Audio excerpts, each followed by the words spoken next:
Welcome to the Deep Dive. We're here to cut through the noise of recent market developments, everything from, individual stocks to big economic signs and global trade shifts.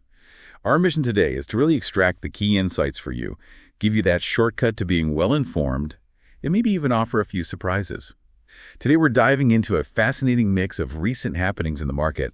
It's quite a snapshot of the current financial landscape, and we'll unpack what it all means. Yeah, and what's really compelling, I think, is how interconnected these different pieces are. We'll look at the company specifics, link them to the bigger economic trends, even touch on geopolitical stuff. It's about seeing those patterns, understanding why these details actually matter in the grander scheme of things. Okay, let's unpack our first development then. A pretty significant move in Hyundai Motor's stock. Based on recent market developments, Hyundai Motor's share price saw its biggest intraday drop in 4 months. Fell over 5% to rupees 2,123.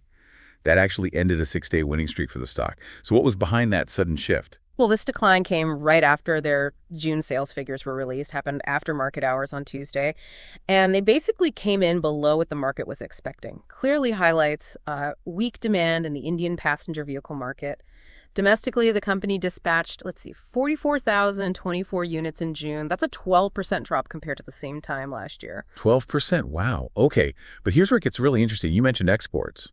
While domestic sales were down, exports were holding up? Exactly. Exports remain remarkably healthy. Hyundai shipped 16,900 units overseas in June. This really signals a strategic shift, doesn't it? The company's focusing more on international markets to, offset that softer domestic demand. Their management actually has a pretty optimistic outlook. They're targeting, I think, 7-8% volume growth in exports for this fiscal year. That's despite global headwinds. Just for context, their Q1 FY2026 exports were around 48,140 units. That's a notable increase from about 42,600 units in Q1 FY2025. So that pushed the export contribution up to nearly 27% from just over 22%. Quite a jump. Right. So what does this all mean for the broader auto sector or understanding India's market right now? Well, it certainly raises an important question about consumer sentiment, doesn't it? And spending power within India, especially for passenger vehicles. Mr. Tarun Garg, HMIL's COO, he noted the geopolitical situation is affecting domestic market sentiment, too. Interesting connection. Yeah. But the company does remain cautiously optimistic. They're hoping for a gradual recovery. They anticipate some positive impacts if we see a reduction in repo rates and maybe improve liquidity from a cut in the CRR, cash reserve ratio. Okay, makes sense. Potential tailwinds there. Let's move on then. Another major development creating some buzz is around ICICI Prudential Asset Management Company and a potential IPO. Based on recent market developments, India's second-largest asset manager, ICICI Prudential AMC, is reportedly planning to file papers with SEBI very soon for an IPO. And this would be a pure offer for sale by their British joint venture partner, Prudential Plc. They're aiming to raise up to, 10,000 crore rupees by selling part of their stake. Yeah, and what's fascinating here is just the sheer scale and the history. This is a 51.49 joint venture with ICICI Bank. It's been around for 26 years, started way back in 1998. That's a long partnership. It is. And if this happens, it'd be the 5th listing from the ICICI group and also the 5th mutual fund listing in India, following big names like HDFC and Nippon Life. Right. They're a huge player, aren't they? With an asset under management, AUM, of over 9 lakh crore as of March 31, 2025.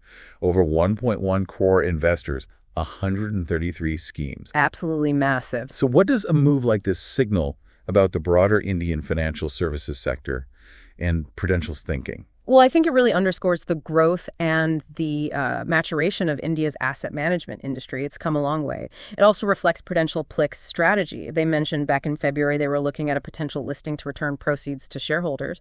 But they also reiterated India is strategically important. Compelling growth prospects, they said. Okay, so they're not pulling out, just restructuring their investment. Seems like it. And ICICI Bank intends to keep its majority shareholding, so that shows long-term commitment. There's also this recent internal proposal for ICICI Prudential AMC to integrate private equity, venture capital, real estate fund management from ICICI Venture. Interesting. Broadening their scope. Exactly. Offering an even wider range of investment asset classes. Okay, let's zoom out now. Look at the overall health of the Indian economy. Based on recent market developments, high-frequency indicators are suggesting that India's economic momentum might have slowed down a bit in the April-June quarter. That's Q1 FY2026. Experts are now thinking GDP growth might dip below 6.5% for that quarter. That's down from a pretty robust 7.4% in the previous one. What are the key factors driving this slowdown? Yeah, connecting this to the bigger picture, the deceleration seems to be down to a mix of things. Tariff issues, those escalating geopolitical conflicts we mentioned, and also the adverse effects of an early monsoon plus excess rain in some areas hitting certain sectors. Yeah, the weather factor. Definitely. On the industrial side, the index of industrial production, the IIP, growth nearly halved. It was just 1.9% during April-May FY26. We saw a contraction in electricity and mining, partly due to the monsoon, and a slowdown in key construction inputs like cement and finished steel. That suggests less construction activity. Okay, so industrial slowdown. What about services? That's usually a major engine for India's economy. How did that fare? The performance there was, well, relatively mixed, actually. Some transport and travel indicators showed deceleration, like port cargo and air passengers, but others, like petrol and diesel sales, vehicle registrations, they actually improved. A mixed bag, then. Exactly. Hotel occupancy cooled off a bit initially, blamed on the India-Pakistan conflict in early May, but then it seemed to recover. In financial services, non-food bank credit eased slightly, though bank deposits did inch up. Services exports also decelerated. But importantly, government spending, the non-interest, non-subsidy revenue expenditure, that growth improved quite a bit. That should support things like public administration and defense. Okay, so it sounds like areas of concern, sure, but also some resilience. What about agriculture? You often hear that's a buffer. Agriculture actually appears to be a bright spot in this picture. We had a good rabi season, the winter crops, which boosted the farm economy. Output was up for most rabi crops, sharp rises in summer crops too. And even though rainfall distribution in June was uneven, overall it was above normal. Kharif, sowing the monsoon crops, has gained momentum. It's actually exceeding last year's levels. That's good news. Yeah. ICRA, the rating agency, expects agricultural GVA gross value added to record a healthy 4.5% growth in Q1 FY26. So what does this all mean for the average person listening? How should they interpret this mixed economic picture? Well, it paints a picture of an economy that's definitely facing some headwinds. Global factors, weather, showing mixed signals across different sectors. Agriculture offers some stability, which is welcome, but the non-agricultural parts, they kind of hint at a more cautious outlook for economic expansion, at least in the short term. It's a delicate balance right now. Okay, shifting gears again, let's talk about the job market. Based on recent market developments, the overall outlook for India's formal job market seems steady, quote unquote. But there are some pretty significant contrasts within specific sectors. It sounds like job seekers in IT and banking and financial services might be facing a tougher time. Why is that? Yeah, this really raises that important question about technology's impact, and changing demand. According to the Naukri JobSpeak report, IT and software services saw a 5% year-on-year drop in hiring in May. Banking, finance, broking services saw a 9% drop. 9% is quite a dip. It is, and a key factor, especially in IT, is how AI developments are improving efficiency.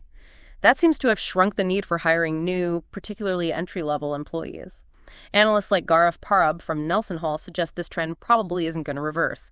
There are even some concerns about potential big layoffs in Indian IT starting around 2027 because of AI integration. Wow, 2027, that's something to watch. Definitely. And globally, just for perspective, over 63,000 people have been let go in the tech sector already in 2025. That's a huge number. Are there any sectors seeing hiring growth then? Any bright spots there? Yes, there are. The insurance sector actually saw a 6% rise in May hiring. And real estate, also oil and gas, they posted around 4-5% growth.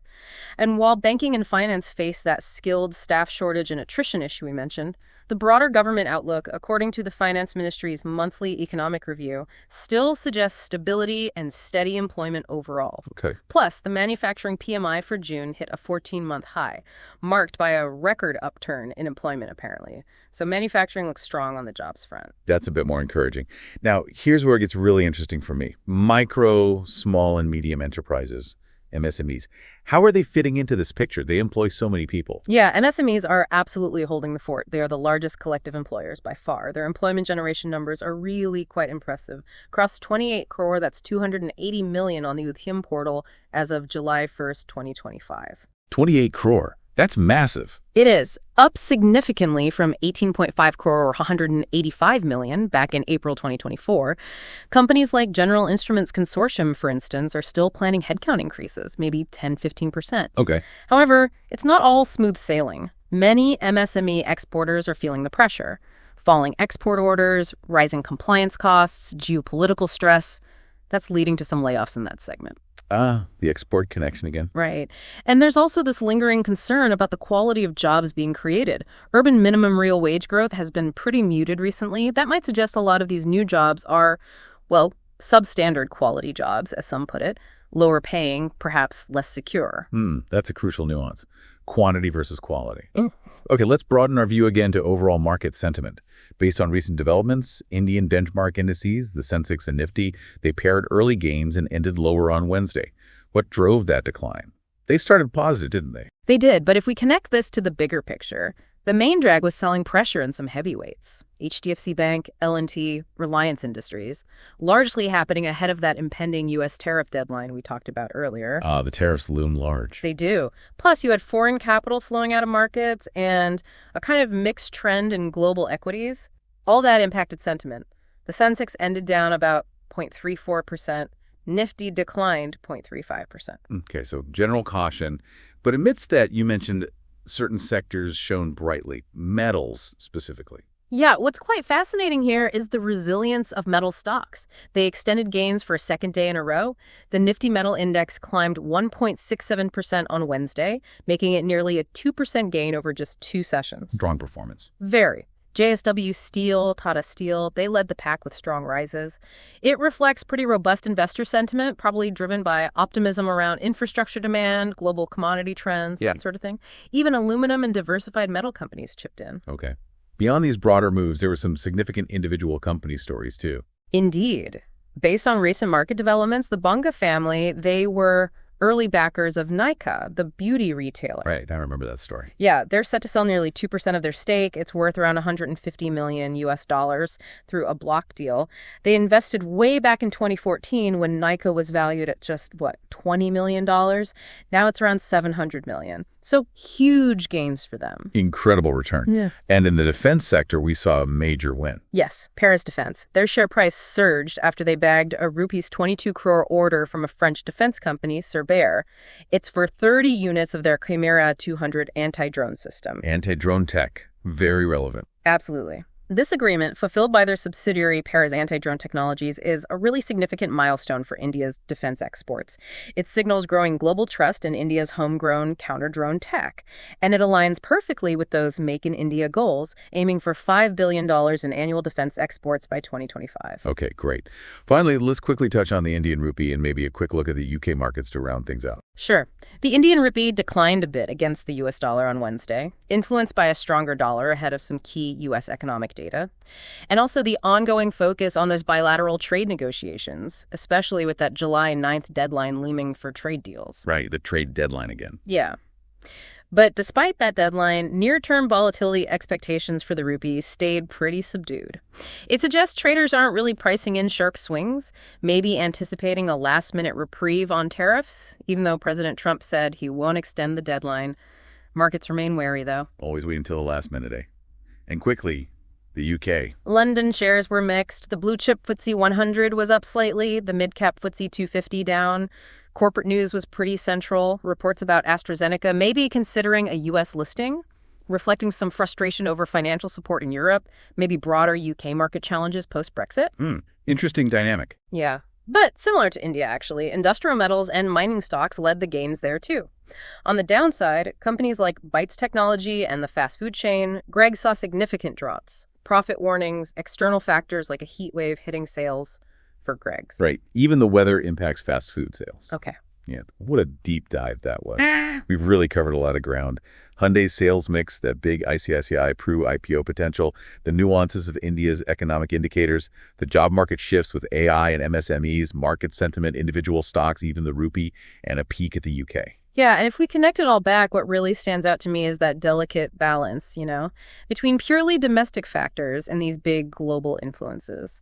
how a geopolitical situation can ripple down to car sales in India, or how AI advancements are reshaping job prospects globally and locally, all while things like tariffs and commodity prices are dictating market mood across continents. It's all interwoven. Absolutely. So what does this all mean for you listening in as you navigate this complex world? Maybe consider how these forces, tech advancements, geopolitical tensions, even the weather, can create ripples through the economy, impacting everything from stock prices right down to job availability in your area. It's a really dynamic interplay, and it's always worth exploring and trying to understand. And just a quick reminder, we are not SEBI-registered financial advisors. That's right. If you are considering making any investment decisions based on anything you've heard today, please consult a certified financial advisor first.